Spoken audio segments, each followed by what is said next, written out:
अस्सलाम वालेकुम गाइस, आप देख रहे हैं एंटरटेनमेंट क्राफ्ट यूट्यूब चैनल।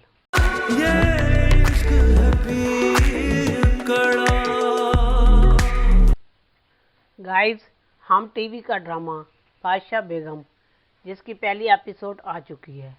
अब आने वाली एपिसोड में आप देखेंगे इसमें एक बादशाह बेगम दिखाई गई है। शाहजेब तो बादशाह बेगम से बदतमीजी से बात कर रहा था, इसलिए बादशाह बेगम कभी भी शाहजेब को नहीं चाहेगी कि वो गद्दी नशीं बने, क्योंकि गद्दी का मालिक वो किसी और को देखना चाहती है और ना ही वो चाहती है कि मेरी वाली गद्दी किसी के पास जाए। वो कहती है जब तक मैं जिंदा हूँ बादशाह बेगम मैं ही हूँ। बादशाह बेगम कहती है कि मेरे अलावा और बादशाह बेगम वही बन सकती है जिसको किसी गैर मर्द ने ना देखा हो और ना ही उसकी किसी गैर मर्द के ऊपर नज़र पड़ी हो। तो ऐसी कोई भी इस गद्दी में नहीं है, इसलिए मैं ही बादशाह बेगम रहूँगी। जैसा कि आपने देखा था पहली एपिसोड में, मौजूदा बादशाह बेगम ने एक खातून जो प्रेग्नेंट थी, सिर्फ इस शक पे कि हो सकता है कि बेटा पैदा हो इसका, तो उसकी टांगें तुड़वा दी। तो ये इस तरह के जालिम लोग होते हैं। तो वो उसको सिर्फ यही डर है कि कहीं मुझसे बादशाह बेगम की जो गद्दी है वो ना छीन जाए, इसलिए उस खातून की टांगें तुड़वा दी। तो गाइस, इसलिए तो कैसर शाह ये चाहता है कि अगर उसकी बीवी को कुछ होता है तो हो जाए, लेकिन बेटी पैदा हो और घर में पैदा हो। वो यही चाहता है कि बेटा ना हो और बेटी हो।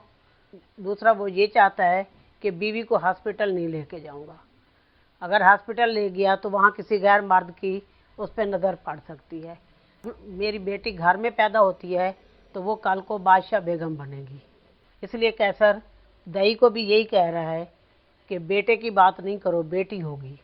लेकिन इन सबको ये नहीं मालूम कि पीर शाह आलम अपनी शहर वाली बेटियों में से भी किसी एक को गद्दी पे बिठा सकता है। पीर शाह आलम की मर्जी है, वो जिसको भी गद्दी पे बिठाए, जिसको चाहे बादशाह बेगम बनाए और जिसे चाहे कि गद्दी नशीब बेटा बनाए। अब अपनी उसके औलाद तो बहुत सारी है, बीवियां भी 2-3 हैं, उनमें से देखे किसको गद्दी नशीब बनाते हैं। लेकिन कैसर जो है, कैसर इस पे कोशिश कर रहा है कि मैं गद्दी नशीब बनूं। शाहजेब की और कैसर की आपस में यही दुश्मनी चल रही है। इनकी आगे लड़ाई भी बहुत ज़बरदस्त दिखाई जाएगी। ये आपस में ही फैसले कर रहे हैं। पीर शाह आलम ना कैसर को गद्दी नशीब बनाएगा और ना ही शाहजेब को गद्दी नशीब बनाएगा। वो अपने उस बेटे को जो बाहर से पढ़ के आएगा उसको गद्दी पे बिठाएगा, और वो इन सब में कम उम्र है। इस ड्रामे में 2 किस्म की गद्दियाँ दिखाई गई हैं। एक खातून की जो बादशाह बेगम बनती है, दूसरी गद्दी मर्द की होती है जो इस दरगाह का मालिक होता है और पीर होता है। इस तरह से इस ड्रामे में 2 तरह की गद्दियाँ दिखाई गई हैं, एक खातून की एक मर्द की, और ये दोनों पे लड़ाई होगी। शाहजेब को जब पता चलता है कि कैसर के यहाँ औलाद होने वाली है, वो परेशान हो जाता है। अगर कैसर के यहाँ औलाद होती है तो गद्दी को वो संभालेगी। शाहजेब कोशिश करेगा कि मैं शादी कर लूँ। इस ड्रामे में एक लड़की दिखाई गई है, जुलेखा। वो जुलेखा के बाप के पास जाएगा और कहेगा मैं इससे शादी करना चाहता हूँ।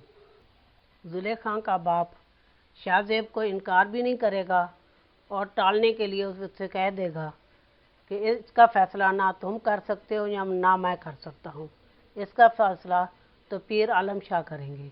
जब पीर आलम शाह शहर बैठा है तो इसकी जगह दूसरा बंदा है बादशाह बेगम, तो इसलिए वो बादशाह बेगम के पास जाता है कि मेरी शादी करवाएं। लेकिन इसमें एक चीज़ देखने को मिली है कि कैसर कहता है शाहजेब को, पहले पीर आलम शाह को आप अपना बाप तो कहने के काबिल बनो, यानी कि गद्दी के मालिक बनते हो तो पीर आलम शाह को बाप कहने के काबिल तो बनो। कैसर की इस बात से तो ये लगता है कि शाहजेब जो है पीर शाह आलम की ऐसी बीवी की औलाद है जो गद्दी की मालिक नहीं बन सकती, जो गद्दी पे नहीं बैठ सकता। इसलिए कैसर ने शाहजेब को ये ताना दिया है कि शाहजेब जो है ऐसा बंदा है जो जालिम भी है, मुरीदों पे जुल्म भी करता है, मुरीदों को जान से भी मार देता है, मुलाजमों को भी मार देता है। अगर कुत्ते को सही तरह खुराक ना मिले तो भी मुलाजिम को जान से मारने की धमकी देता है। ये इसमें बहुत जालिम बंदा दिखाया गया है। और उधर शाहजेब नमाज पढ़ाता है और जमात में इमाम वही बनता है। जब लोग वहाँ नमाज पढ़ने आते हैं तो शाहजेब इमाम बनता है। उधर मुलाजमों पे जुल्म करता है, उधर नमाज पढ़ाता है। उन लोगों में इतनी जुर्रत ही नहीं होती कि इन पीरों के सामने बोल सके। उधर बादशाह बेगम कैसर को हवेली में बुलाती है। मुराद शाहजेब को बताता है कि बादशाह बेगम ने कैसर को हवेली में मदऊ किया है। वो हैरान हो जाता है कि ये कैसर को क्यों बुलाया बादशाह बेगम ने। मुराद कहता है, ये ले फ्रूट खाए, हो सकता है कि कल को तुम्हें ये भी नसीब ना हो। हवेली में मधु किया गया है। क्या बकवास कर रहे हो मुराद? आप फल खाइए, हो सकता है आपको कल ये भी नसीब ना हो। मुराद इसमें बहुत जौली सा बंदा दिखाया गया है, बहुत मज़ाहिया है, बहुत ज़बरदस्त किरदार है मुराद का।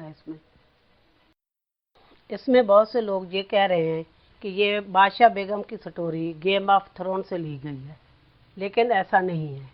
जिन लोगों ने अंदरूनी सिंध को नहीं देखा तो उन्हें तो ये गेम ऑफ थ्रोन की कहानी लगती होगी। मुझे तो ये लगता है गेम ऑफ थ्रोन भी अंदरूनी सिंध से कहानी बनाई गई हो जैसे, लेकिन ये अंदरूनी सिंध की कहानी है बादशाह बेगम की। और वहाँ पे इसी तरह ही होता है।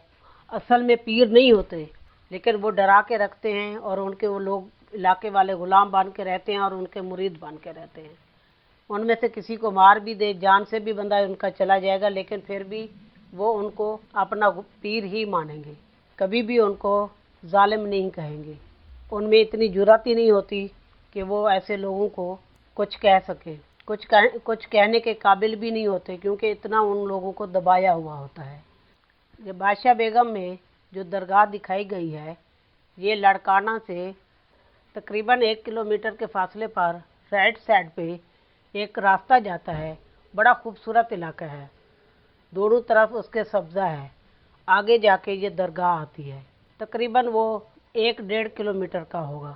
वहाँ पे उन लोगों ने जैतून का बड़ा खूबसूरत सा बाग भी लगाया हुआ है। बहुत प्यारा इलाका है। ये दरगाह का रास्ता है, शायद इसलिए उन्होंने बड़ा खूबसूरत बनाया है। इस इलाके को पीर जो गोठ भी कहते हैं। एक पीर जो गोठ है खैरपुर में, जो पीर पगाड़े का इलाका है, जो किंगरी में है, जिस नाम से किंगरी हाउस पीर पगाड़े का कराची में बना है। गाइस, अगर वीडियो पसंद आई हो तो इसको लाइक करें, मेरे चैनल को सब्सक्राइब करें, दोस्तों में शेयर करें। अपनी कीमती राय से ज़रूर आगाह कीजिएगा। अपना बहुत सा ख्याल रखिएगा। फिर मिलेंगे इंशाल्लाह एक नई वीडियो के साथ। अल्लाह हाफिज़।